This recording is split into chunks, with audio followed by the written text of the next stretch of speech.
ఈరోజు మన రాష్ట్రంలో మనందరం ఈరోజు ప్రయాణం చేస్తూ ఉన్నాము అన్న సంగతి నాకన్నా బెటర్గా కూడా మీకే బాగా తెలుసు. ఎందుకనంటే ఈరోజు ఒక రాక్షస యుగంలో ఉన్నాం. నేను మొన్న నా దగ్గరికి వస్తూ ఉన్నప్పుడు కూడా నేను ఏదో అంటూ ఉంటే, కలియుగంలో రాజకీయాలు చేయాలి అని అంటే ఈ యుగం చంద్రబాబు యుగంలో రాజకీయాలు చేయాలి అని అంటే ఈ రాజకీయాలు చేసేటప్పుడు కేసులు వేస్తారు అన్న భయం లేనప్పుడే రాజకీయాలు చేయగలుగుతాం. జైళ్ళకు పంపినా కానీ పర్వాలేదు చంద్రబాబు నిన్ను ఎదుర్కొంటామనే ధైర్యం ఉంటేనే రాజకీయాలు చేయగలుగుతాం. అలా ఉండగలిగిన తెగువ ఎవరికైనా ఉంటేనే రాజకీయాల్లో ఉండగలగాలి, చేయగలగాలి అనేది మాత్రమే ఈ కలియుగంలో మనం నేర్చుకుంటా ఉన్న పాఠం అని చెప్పి చెప్తా ఉంటాం. ఈరోజు నిజంగానే రాజకీయాలు అలానే తయారయ్యాయి. చంద్రబాబు నాయుడు ఈరోజు చేస్తూ ఉన్న రాజకీయంలో కనీసం 1% కూడా మనం ఆ రోజుల్లో ఎప్పుడు చేయలే. ఆ రోజుల్లో మనం ఏ ఒక్కరికి కూడా ఇబ్బంది జరగకూడదు అనే ఆలోచనలు చేశాం.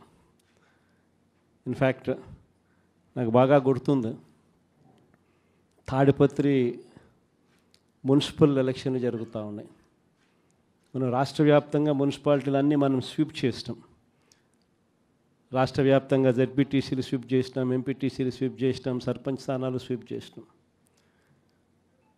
మున్సిపల్ ఎలక్షన్లలో కూడా మనం ఓడిపోయింది బహుశా రాష్ట్ర వ్యాప్తంగా ఒక 2 మున్సిపాలిటీలు మనం ఓడిపోయినాం. అందులో తాడిపత్రి ఒకటి. వాళ్ళకు 18, మనకు 16. కేవలం వాళ్ళకు తేడా 2. మన ఎమ్మెల్యే వండుకొని అన్న 2 తేడా ఎత్తేద్దామన్నాడు. ఆ రోజు నాకు బాగా గుర్తుంది. అదే నేను ఒప్పుకోలే.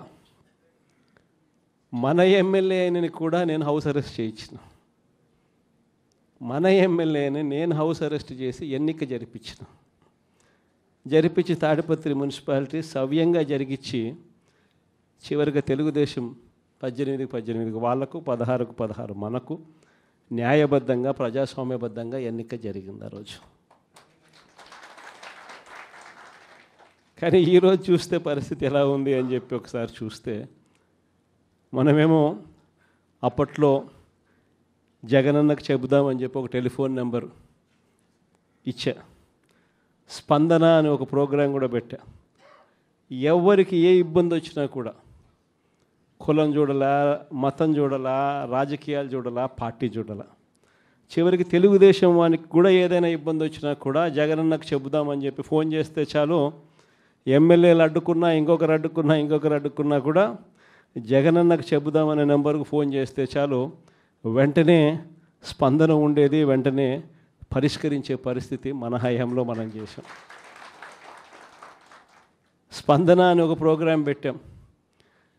ప్రతి వారము ఆ స్పందన అనే ప్రోగ్రాంలో కలెక్టర్లు ఖచ్చితంగా ఉండేట్టుగా, ఎస్పీలు కరెక్ట్గా ఉండేట్టుగా డేట్ ఇచ్చి ప్రతి వారం రోజు జరిగేట్టుగా చూసుకొని, కలెక్టర్ల దగ్గర నుంచి మొదలైతే ఏ మండలాలలో మండల ఇన్ఛార్జీల వరకు కూడా ఆ స్పందన ప్రోగ్రాంలో పార్టిసిపేట్ చేసే పరిస్థితి.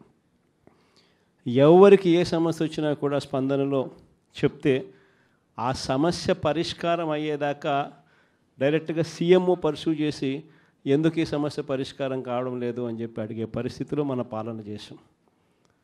అత్యధికంగా ఆ పొద్దు సాల్వ్ అయింది తెలుగుదేశం పార్టీ వాళ్ళకి సంబంధించిన సమస్యలే.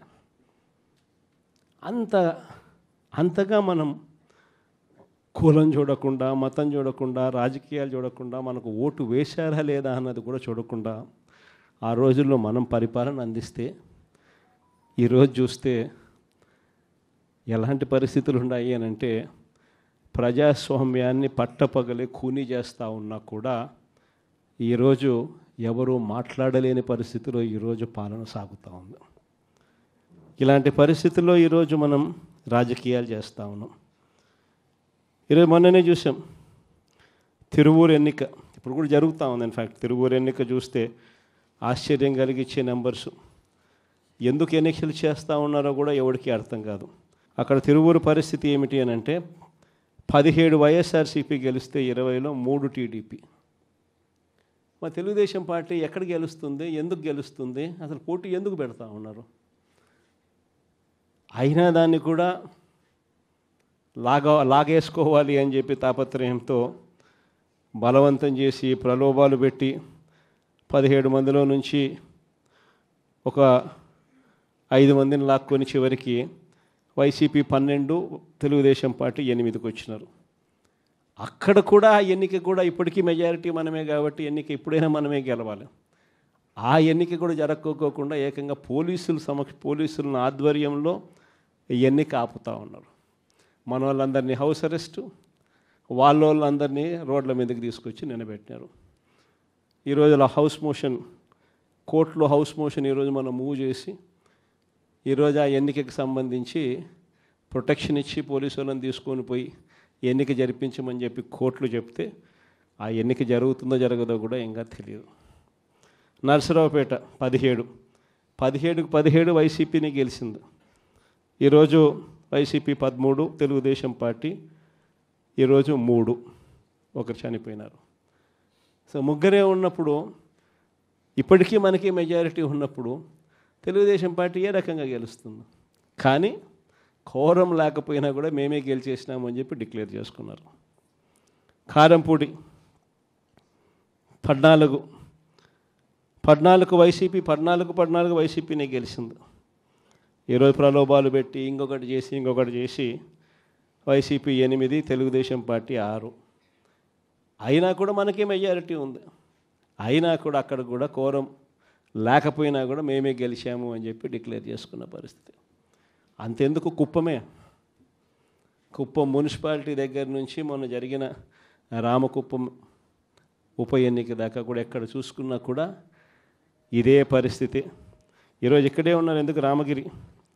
ఇదే రామగిరి నియోజకవర్గంలో, ఇదే రామగిరి మండలం చూస్తే ప్రకాష్ కాన్స్టిట్యున్సీ, ఇక్కడ వైసీపీకి సంబంధించి 10 మందిలో వైసీపీ 9 గెలిచింది. తెలుగుదేశం పార్టీ గెలిచింది కేవలం 1. మరి అలాంటప్పుడు ఎన్నికెందుకు జరపాలా? ప్రజాస్వామ్యంలో ఒక పార్టీ టికెట్ మీద, ఒక పార్టీ బీఫామ్ మీద, ఒక పార్టీ గుర్తు మీద గెలిచినప్పుడు ముఖ్యమంత్రిగా ఉన్న మనమే దాన్ని కాపాడలేని పరిస్థితిలో మనమే పరిపాలన చేస్తూ ఉన్నప్పుడు, మనమే ప్రజాస్వామ్యాన్ని దగ్గరుండి పోలీసులను పెట్టి మరీ కూనీ చేయించమని చెప్పి మనమే ప్రోద్బలం చేస్తూ మళ్ళీ రాజకీయాలు చేస్తూ ఉన్నప్పుడు ఎందుకు ఈ రాజకీయాలు చేస్తూ ఉన్నాం? ఈరోజు ఇదే రామగిరిలో ఇప్పటికీ కూడా 6 మంది మనము, 9 మందిలో 3 వాళ్ళు లాక్కున్నారు. అయినా ఇంకా 6 మంది మనమే మెజారిటీ. ఎన్నిక పెడితే మనమే గెలుస్తాం. కానీ ఎన్నిక పోస్ట్పోన్ చేస్తూ ఉన్నారు. చివరికి కోరం లేదని చెప్పి అది కూడా వాళ్ళ ఖాతాలో వేసుకుంటారు. ఇది జరుగుతూ ఉంది. పాలకొల్లు కూడా ఇక్కడికి వచ్చినారు కూడా బలవంతం చేస్తే 18 మందిలో వైసీపీ 14, టీడీపీ 4 గెలిచింది. ఒకరిని లాక్కున్నారు ఎంతో కష్టపడితే. మిగతా వాళ్ళందరూ గట్టిగానే ఉన్నారు. అక్కడ కూడా ఇంకా చేయగలిగింది ఏమీ లేక వదిలేసినట్టున్నారు. ప్రజాస్వామ్యం కూనీ అయిపోయిన పరిస్థితుల మధ్య ఈరోజు మనం అంతా కూడా ఈరోజు ఏకమవుతా ఉన్నాం. మామూలుగా ప్రతి ప్రభుత్వానికి కూడా ఒక సంవత్సరం పరిపాలన చేస్తే ప్రభుత్వ వ్యతిరేక ఓటు అనేది అంతో ఇంతో ఉంటుంది.